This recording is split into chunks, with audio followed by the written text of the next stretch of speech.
अस्सलाम वालेकुम class, welcome back to this lecture series on advance web application development. और आज के इस लेक्चर में हम बात करेंगे unintended updates in ASP.NET MVC application. So इसको स्टार्ट करने से पहले आई विल सजेस्ट कि आप हमारा जो प्रीवियस लेक्चर है जिसमें हमने बात की थी how to update a model in MVC, आप पहले वो गो थ्रू करें, then you can continue with this lecture. Because इस लेक्चर में जो हम एग्जाम्पल डिस्कस करने वाले हैं वो हम जो प्रीवियस लेक्चर में हम एग्जाम्पल लेके चल रहे थे उसी को ही हम कंटिन्यू करेंगे। सो स्टार्ट करते हैं आज के लेक्चर से। आज के लेक्चर में हम बात करेंगे what are unintended updates in ASP.NET MVC। Unintended updates हैं क्या, और फिर इसको एक एग्जांपल के साथ देखेंगे कि अनइंटेंडेड अपडेट्स को भी हम किस तरह से अपडेट कर सकते हैं, ठीक है। और फिर हम उसको प्रिवेंट करने की डिफरेंट स्ट्रेटजीज को डिस्कस करेंगे। सो let's understand unintended updates with an example. At the moment, with the employee edit view, we are allowing to change all the following fields, like जिसमें हमारे पास name, gender, salary, date of birth and city. So जो हमने employee edit view में हमने ये सारी की सारी जो properties हैं इन सारों को हमने एडिटेबल बनाया हुआ है, ठीक है। उसमें हम नेम को भी एडिट कर सकते हैं, जेंडर को भी अपडेट कर सकते हैं, salary, date of birth and city, ये सारे फील्ड्स हम अपडेट कर सकते हैं या एडिट कर सकते हैं एडिट व्यू में जाके। But let's make the name field is not editable. So suppose हम जो हमारी नेम फील्ड है एडिट व्यू में उसे हम नॉन एडिटेबल बनाना चाहते हैं। लाइक एडिट व्यू के ऊपर हमारे पास जो प्रॉपर्टीज़ हैं name, gender, salary, city, date of birth, वो सारी प्रॉपर्टीज़ अभी तक क्या हैं, हम उनको एडिट कर सकते हैं। यूज़र उनको एडिट व्यू में जाके उनको एडिट कर सकता है। बट अब हम क्या करना चाहते हैं, एक मॉडिफिकेशन करना चाहते हैं जिसमें यूज़र क्या है, वो यूज़र नेम फील्ड को एडिट ना कर सके। सो उसके लिए हम क्या करेंगे, नेम फील्ड को हम नॉन एडिटेबल बनाएंगे। उसके लिए हमें क्या करेंगे, हम एडिट व्यू में जाके कुछ मॉडिफिकेशन करेंगे। लाइक जहाँ पे हमारे पास HTML.editor फॉर, जहाँ पे मॉडल से हम लोग नेम ले रहे हैं, नेम वैल्यू ले रहे हैं, वहाँ पे जाके हम क्या कर रहे हैं, उसको ये करस्पॉन्डिंग चेंज कर देंगे। So let's do this in Visual Studio. So here we are in Visual Studio और हम चलते हैं अभी एडिट व्यू के ऊपर। सो यहाँ पे आप देख सकते हैं व्यूज़ फोल्डर में है, अंडर एम्प्लॉयज़ फोल्डर हमारे पास यहाँ पे एडिट व्यू है। अगर हम यहाँ पे क्लिक करें तो ये हमारे पास एडिट व्यू आ रहा है। और इसमें हम करना क्या चाह रहे हैं, इसमें जो हमारे पास नेम वाली फील्ड है उसमें टेक्स्ट बॉक्स के बजाय हम उसको क्या करना चाह रहे हैं, नॉन एडिटेबल करना चाह रहे हैं। सो ये हमारे पास एडिट व्यू में एक टेक्स्ट बॉक्स डिस्प्ले करवा रही है इन एडिट व्यू। सो इसको हम रिप्लेस करना चाहते हैं ताकि ये नॉन एडिटेबल फील्ड हम इसको बना दें। तो उसके लिए हम क्या करेंगे, एट HTML.display फॉर, और इसमें हम क्या पास करेंगे, मॉडल से जो हम मॉडल डॉट नेम ले रहे हैं, ठीक है। और इसके साथ फिर हम इसकी जो टेक्स्ट फील्ड है उसे हम क्या कर देते हैं, उसको हम क्या करते हैं, हाइड कर देते हैं। एट HTML.hidden फॉर, और इसकी जो मॉडल डॉट नेम, और इसको हम यहाँ से डिलीट कर देते हैं, ठीक है। अब इसमें ये क्या हो रहा है, जो डिस्प्ले फॉर आ रहा है मॉडल डॉट नेम, ये डिस्प्ले करेगा लेकिन उसकी जो वैल्यू है वो हम अपडेट नहीं कर सकते, वो हिडन होगी, ठीक है। मीन्स कि उसका जो टेक्स्ट बॉक्स पहले बॉक्स डिस्प्ले हो रहा था वो अब डिस्प्ले नहीं होगा। सो इसको सेव करते हैं और एम्प्लॉय कंट्रोलर के ऊपर जाते हैं और इसको रन करते हैं। तो ये हमारे पास आउटपुट आ रही है। और अगर यहाँ से अब हम किसी एम्प्लॉय को एडिट करना चाहते हैं, सपोज हम इसे एडिट करना चाह रहे हैं, इसको हम यहाँ पे क्लिक करते हैं एडिट के ऊपर। सो ये इसका एडिट व्यू इन्वोक हो रहा है, जैसा कि आप URL में देख सकते हैं, employee/edit और इसकी ID 15 ID जो एम्प्लॉय है वो यहाँ पे उसको हम एडिट करना चाह रहे हैं। सो यहाँ पे अगर आप देखें तो जो नेम फील्ड है वो यहाँ पे इसका टेक्स्ट बॉक्स डिस्प्ले नहीं हो रहा, मीन्स कि हम इसको डिस्प्ले नहीं कर सकते, जबकि इसकी बाकी जो प्रॉपर्टीज़ हैं वो हम चेंज कर सकते हैं। लाइक इसको VID के बजाय हम यहाँ पे लाहौर कर देते हैं और इसको अगर हम यहाँ से सेव करें तो आप देख सकते हैं कि ये जो एम्प्लॉय है अहमद, इसका ये जो सिटी है फ्रॉम VID, तो ये अब क्या हो गया, इसको हमने अपडेट कर दिया, इसको एडिट कर दिया। लेकिन अभी आप सोच रहे होंगे कि ये नेम जो फील्ड है ये नॉन एडिटेबल है, लेकिन ऐसा हरगिज़ नहीं है, ठीक है। So let's discuss this. At this point we may think that it is impossible for the user to change the name of the employee using the edit view, कि हम इसको चेंज नहीं कर सकते, लेकिन ऐसा बिल्कुल भी नहीं है। कुछ ऐसे टूल्स अवेलेबल हैं लाइक फिडलर और पोस्टमैन, जिसको यूज़ करते हुए हम नॉन एडिटेबल फील्ड्स को भी एडिट कर सकते हैं या अनइंटेंडेड अपडेट्स को भी अपडेट कर सकते हैं। सो उसके लिए उसकी हम प्रैक्टिकल डिमॉन्स्ट्रेशन भी देखते हैं इसी वीडियो में। सो ये हमारे पास फिडलर का डाउनलोड लिंक है, आप इसको डाउनलोड करके इंस्टॉल कर सकते हैं। सो ये डाउनलोड करने के बाद इसको इंस्टॉल किया तो हमारे पास ये फिडलर टूल आ रहा है आपके सामने। तो इसमें आप इसको यहाँ से कंपोज़र पे क्लिक करेंगे और इसको मैं मिनिमाइज़ करता हूँ और यहाँ से मैं यूआरएल कॉपी करता हूँ। लाइक मैं ये जो अरहम एम्प्लॉय है मैं इसको एडिट करना चाह रहा हूँ, मैं इस पर क्लिक करता हूँ एडिट पे, और यहाँ आप देख सकते हैं कि इसकी जो नेम फील्ड है वो नॉन एडिटेबल है। सो मैं इसका यूआरएल यहाँ से कॉपी करता हूँ और इसके फिडलर टूल में जाके यहाँ से मैं सिलेक्ट करूँगा इसके कंपोज़र में से यहाँ से गेट, और इसमें आके यहाँ पे वो यूआरएल पेस्ट कर देता हूँ और यहाँ से मैं एग्जीक्यूट पे क्लिक करता हूँ। तो नाउ यू कैन सी ये लास्ट पे हमारा ये वही यूआरएल आ रहा है। ठीक है, अगर आप यहाँ पे सिलेक्ट करें इसको और इंस्पेक्टर के ऊपर जाएं और यहाँ से आप देख सकते हैं हेडर्स में टेक्स्ट व्यू में उसका जो टेक्स्ट है वो आ रहा है। सिमिलरली अगर आप वेब व्यू पे देखें तो आपके सामने ये व्यू आ रहा है। ठीक है, जो कि यहाँ पे आपको ये नॉन एडिटेबल फील्ड नज़र आ रही है। तो सिंपली आप यहाँ पे सेव पे क्लिक करें और बैक जाएं अपने यहाँ ब्राउज़र में, यहाँ पे भी आप इसको सेव पे क्लिक करें और फिडलर के ऊपर जाएं तो यहाँ आप देखेंगे कि वो यूआरएल दोबारा आ रहा है यहाँ पे। ठीक है, ये वो यूआरएल था जो हमने यहाँ से एग्जीक्यूट किया था, लेकिन इसके नीचे जो आ रहा है ये अगेन आ रहा है क्योंकि हमने सेव के ऊपर क्लिक किया है। अब आप सिंपली यहाँ से कंपोज़र के ऊपर जाएं और यहाँ से ये यूआरएल ड्रैग करके यहाँ पे पेस्ट करें और नीचे इसकी रिक्वेस्ट बॉडी में आप देख सकते हैं कि यहाँ पे ये उसकी सारी प्रॉपर्टीज़ आ रही हैं, आईडी आ रहा है, उसका नेम आ रहा है, जेंडर और सो ऑन। लेकिन हम चेंज क्या करना चाह रहे हैं, इसकी नेम को अपडेट करना चाह रहे हैं, तो मैं यहाँ से अरहम के बजाय यहाँ पे इसको रहमान से अपडेट कर देता हूँ। ठीक है, और मैं सिंपली यहाँ पे इसको एग्जीक्यूट करता हूँ और इसको यहाँ से क्लोज़ करता हूँ और यहाँ से जाके मैं इसको रिफ़्रेश करता हूँ तो यू कैन सी ये आपका जो अरहम है वो अपडेट हो गया है विद रहमान, जो कि हमने एडिट कर लिया है। सो जैसा कि हमने अपनी एप्लीकेशन में जाके इसके, अगर मैं इसको क्लोज़ करूं यहाँ से स्टॉप करूं, तो अगर हम एडिट व्यू में जाएं तो यहाँ पे आप देख सकते हैं कि हमने इसको नॉन एडिटेबल फील्ड बना दिया था, लेकिन उसको हम फिर भी यूजिंग सम डिफरेंट टूल्स हम उसको एडिट कर पा रहे हैं।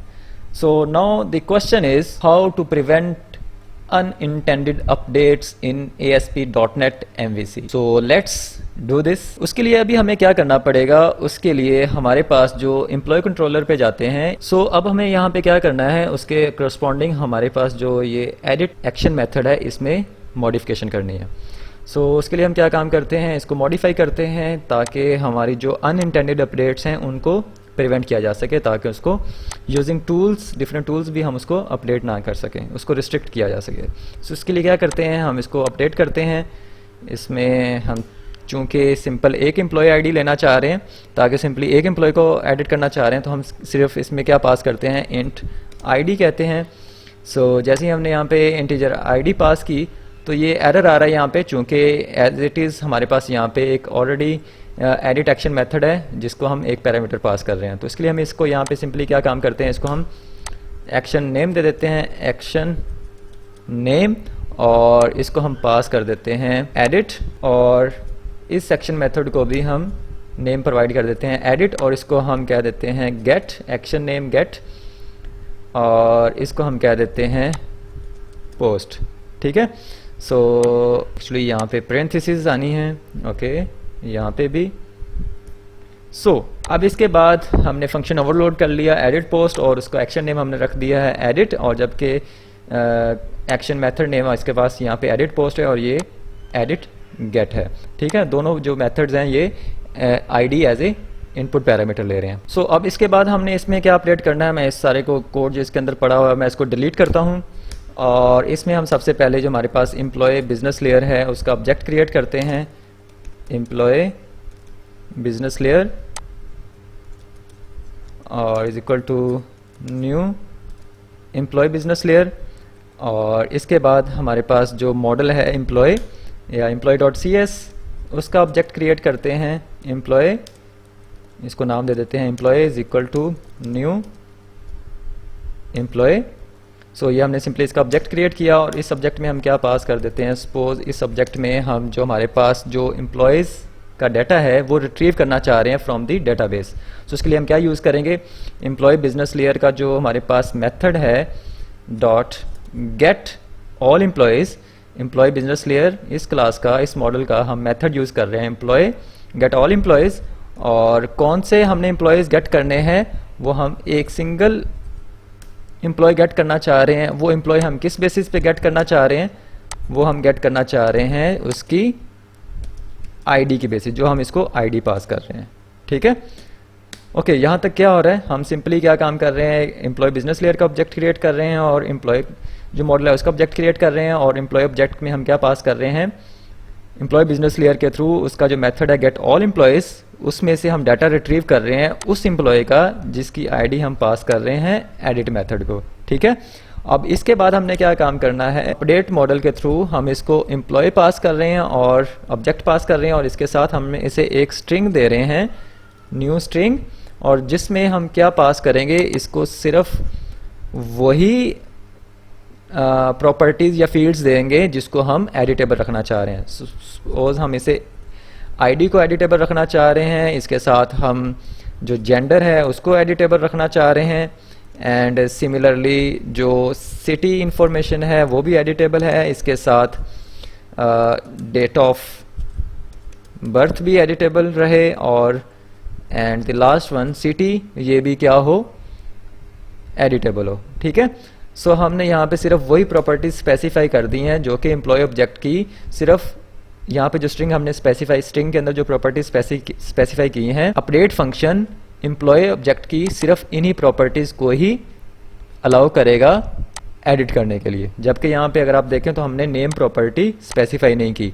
सो यहाँ पे अपडेट फंक्शन एम्प्लॉय मॉडल के नेम को एडिटेबल नहीं बनाएगा। ठीक है, सो इसके बाद हम सिंपली क्या काम करते हैं, if model state is valid, तो इसमें हम क्या काम करें, अगर सारी वैलिडेशन प्रॉपर है, कोई वैलिडेशन एरर नहीं है, तो क्या काम करें, एम्प्लॉय बिजनेस लेयर डॉट, उसका क्या कौन सा मेथड कॉल करें, अपडेट एम्प्लॉय का मेथड कॉल करें, और इसमें हम सिंपली क्या पास कर रहे हैं, एम्प्लॉय ऑब्जेक्ट पास कर रहे हैं। ठीक है, और रिटर्न क्या करें, रिटर्न सिंपली रीडायरेक्ट करें, रीडायरेक्ट टू एक्शन, कौन से एक्शन के ऊपर, इंडेक्स एक्शन के ऊपर। ठीक है, और अगर कोई वैलिडेशन एरर आ रहा है तो उसे क्या करे, उसी पेज के ऊपर ही या उसी व्यू के ऊपर ही रिटर्न करवाए, रिटर्न व्यू, और इसमें हम क्या पास कर देते हैं, एम्प्लॉय।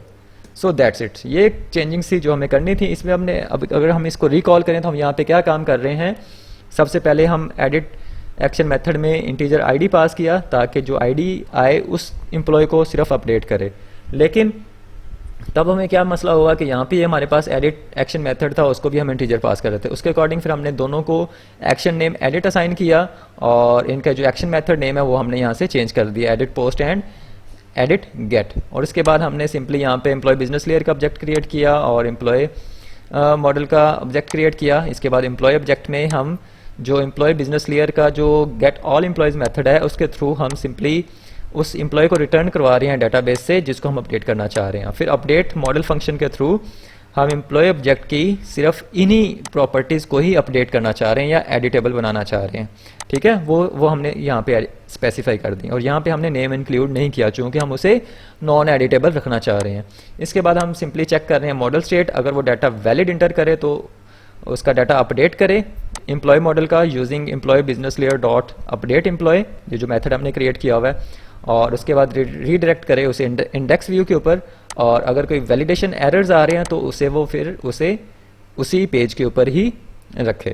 ठीक है, सो इसको सेव करते हैं और अब इसको रन करते हैं, तो ये हमारे पास आउटपुट आ रही है। और अगर अब हम यहाँ से किसी एम्प्लॉय को एडिट करना चाहें, सो एडिट पे अगर हम क्लिक करें यहाँ से, और इसका एडिट एक्शन मेथड कॉल हो रहा है, और यहाँ से आप देख सकते हैं कि ये जो नेम है ये नॉन एडिटेबल है। सिमिलरली जेंडर और बाकी प्रॉपर्टीज़ को हम यहाँ से एडिट कर सकते हैं। सो जस्ट टू चेक कि अभी भी हम इन्हें एडिट कर सकते हैं या नहीं कर सकते यूजिंग फिडलर या पोस्टमैन। सो मैं सिंपली इसका यहाँ से यूआरएल कॉपी करता हूँ और फिडलर ओपन करते हैं। अब इसके कंपोजर टैब पे जाएंगे और यहाँ से गेट मेथड चूज़ करके इसमें यहाँ पे हम यूआरएल पेस्ट करते हैं और एग्जीक्यूट पे क्लिक करते हैं, और इस पर क्लिक करें और अगर आप इसके इंस्पेक्टर मेथड में जाएं तो वेब व्यू पे देखें तो यू कैन सी यहाँ पे आपके पास उसका एडिट व्यू आ रहा है। यहाँ पे सेव पे क्लिक करें सिंपली और वापस जाएं और यहाँ से सेव पे क्लिक करें इसके एडिट व्यू के ऊपर और वापस अगर फिडलर पे जाएं तो यू कैन सी कि यहाँ पे वो एक यूआरएल अगेंस्ट वही यूआरएल दोबारा आ गया है। और यहाँ पे उससे पहले आप कंपोजर पे क्लिक करें और यहाँ से इसी यूआरएल को ड्रैग करके आप यहाँ पे पेस्ट करें तो नीचे आप देख सकते हैं कि इसकी रिक्वेस्ट बॉडी में आपके पास उसकी प्रॉपर्टीज़ आ रही हैं, आईडी, नेम, जेंडर, सैलरी। सो अगर हम इसको यहाँ से अपडेट करना चाहें, अहमद को सपोज मैं मोहम्मद कहता हूँ यहाँ पे और इसको मैं अगर एग्जीक्यूट करूँ सो यू कैन सी यहाँ पे लिंक दोबारा आ गया। इसको हम क्लोज करते हैं और यहाँ से एक्चुअली हम इसको अपडेट करना चाह रहे हैं। अगर मैं अब इसको यहाँ से अपडेट रिफ्रेश करूँ इस पेज को तो यू कैन सी ये अभी भी नॉन एडिटेबल ही है, इसको हम एडिट नहीं कर सकते क्योंकि हमने क्या काम किया है, अगर आपको पहले याद हो तो पहले ये फिडलर या पोस्टमैन के थ्रू हम इसको एडिट कर लिया था। लेकिन अभी हमने क्यों किए, क्योंकि इसका जो यहाँ पे अपडेट मॉडल फंक्शन है इसमें सिर्फ हमने वही स्ट्रिंग पास की है जिसको हम अपडेट करना चाह रहे हैं, हमने यहाँ पे नेम इंक्लूड ही नहीं किया। अब यही काम हम एक और तरीके से भी कर सकते हैं। सो कैसे, पहले उसका सिंटैक्स देखते हैं और वापस आके दोबारा इसको यहाँ पे प्रैक्टिस करेंगे। सो मैं इसको स्टॉप करता हूँ यहाँ से। तो alternatively to exclude properties from binding we can specify the exclude list. So यहाँ पे अपडेट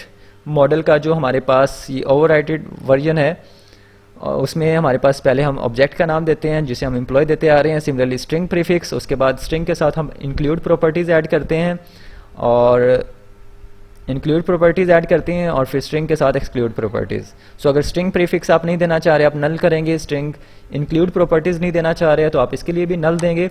और हम अब प्रैक्टिस करना चाह रहे हैं स्ट्रिंग जो हम एक्सक्लूड करना चाह रहे हैं। सो हम इन दोनों के लिए string prefix and string include के लिए नल पास करेंगे और यहाँ पे जो हम एक्सक्लूड करना चाह रहे हैं सिंपली वो एक्सक्लूड करेंगे। सो इसकी प्रैक्टिकल डिमोन्स्ट्रेशन देखते हैं back in Visual Studio. So here we are in edit action method. So इसमें अब क्या करना चाह रहे हैं, हम इसी अपडेट मॉडल का ओवर एडिट फंक्शन यूज़ करना चाह रहे हैं जिसमें हम सिंपली क्या काम करते हैं, यहाँ पे नल पास करते हैं for string prefix and null pass करते हैं फॉर इंक्लूड लिस्ट। और अब हम चूँकि यहाँ पे एक्सक्लूड करना चाह रहे हैं तो हम क्या काम करते हैं स्ट्रिंग और इसमें फिर हम क्या काम करते हैं इसमें एक्सक्लूड लिस्ट दे देते हैं जो से आप एक्सक्लूड करना चाह रहे हैं। तो सिंपली हम यहाँ पे क्या काम कर रहे हैं, नेम को एक्सक्लूड कर रहे हैं, ठीक है। सो string actually it's new string, ठीक है। सो नेम हम यहाँ पे सिंपली एक्सक्लूड करना चाह रहे हैं। अगर आप इंक्लूड करना चाहते हैं तो आप इसकी जगह पे यहाँ पे सिंपली इसको कॉपी करके, जैसे कि अभी हमने प्रीवियस डिमोन्स्ट्रेशन में देखा। सो अभी हम ये सिर्फ नेम को इंक्लूड करेगा। मैं इसको यहाँ से सेव करता हूँ और इसको रन करते हैं। सो ये हमारे पास आउटपुट आ रही है और अगर दोबारा इसको हम चेक करें, एडिट व्यू के ऊपर जाएँ तो यहाँ से आप देख सकते हैं कि ये भी अभी इसको आप नॉन एडिटेबल है। आप इसको चेक कर सकते हैं यूजिंग फिडलर टूल कि ये एडिटेबल है या नहीं है, ठीक है। चूँकि हमने इसको एक्सक्लूड लिस्ट में रखा हुआ है तो ये फिर भी अभी भी नॉन एडिटेबल ही रहेगा। चलिए इसको चेक करके देख लेते हैं। ये यूआरएल कॉपी करते हैं, फिडलर टूल में जाते हैं और इसके कंपोजर टैब के ऊपर जाके हम यहाँ से सिंपली यूआरएल पेस्ट करते हैं और एग्जीक्यूट करते हैं। और यहाँ पे अगर आप इंस्पेक्टर में देखें तो यहाँ से आप इसका वेब व्यू देखें तो आपके सामने ये व्यू आ रहा है। वापस चलते हैं, सिंपली इसको यहाँ से सेव करते हैं और फिडलर टूल के ऊपर वापस जाते हैं और यू कैन सी यहाँ पे यूआरएल आ रहा है। कंपोजर के ऊपर जाते हैं, इसको यहाँ से ड्रैग एंड ड्रॉप करते हैं और यहाँ से इसको अपडेट करने की कोशिश करते हैं। इसकी रिक्वेस्ट बॉडी में अगर आप देखें तो यहाँ पे नेम आ रहा है अहमद, इसको हम क्या कहते हैं जमील कह देते हैं सपोज, और इसको अब एग्जीक्यूट करते हैं। सो यूआरएल वापस आ गया। यहाँ पे इसको क्लोज करते हैं फिडलर को और इसको रिफ्रेश करते हैं। So you can see name again update नहीं हुआ, बट चूंकि हमने इसे एक्सक्लूड किया हुआ है, ठीक है। सो इस लेक्चर में हमने देखा कि किस तरह से कुछ प्रॉपर्टीज़ को हम नॉन एडिटेबल बना सकते हैं और नॉन एडिटेबल बना के भी व्यू के अंदर सपोज हमने उसे नॉन एडिटेबल बना दिया था लेकिन उसको हम फिर भी यूजिंग सम टूल्स उसको एडिट कर पा रहे थे। सो फिर उसको प्रिवेंट कैसे किया जाता है वो भी हमने देखा कि उसको हम यूजिंग अपडेट मॉडल किस तरह से उसको प्रिवेंट कर सकते हैं from updating the properties. So next lecture में हम बात करेंगे how to use the bind parameter to include and exclude properties from model binding in ASP.NET MVC application. Means के नेक्स्ट लेक्चर में हम बात करेंगे मॉडल बाइंडिंग को ही थोड़ा एक्सटेंड करेंगे, जो कि हमने अपने प्रीवियस लेक्चर में भी मॉडल बाइंडिंग की बात की थी। तो तब हम मॉडल बाइंडिंग में सारी की सारी प्रॉपर्टीज़ को ही इंक्लूड कर रहे थे डाटा पास करते हुए from form to action method. लेकिन नेक्स्ट लेक्चर में हम बात करेंगे कि किस तरह से हम लिमिटेड प्रॉपर्टीज़ को, या जो हमें रिक्वायर्ड हैं सिर्फ उन्हीं प्रॉपर्टीज़ को ही बाइंड करें, और फिर हम मॉडल बाइंडिंग के इंक्लूड और एक्सक्लूड प्रॉपर्टीज़ की भी बात करेंगे। So stay tuned, see you in next lecture, take care, अल्लाह हाफिज़।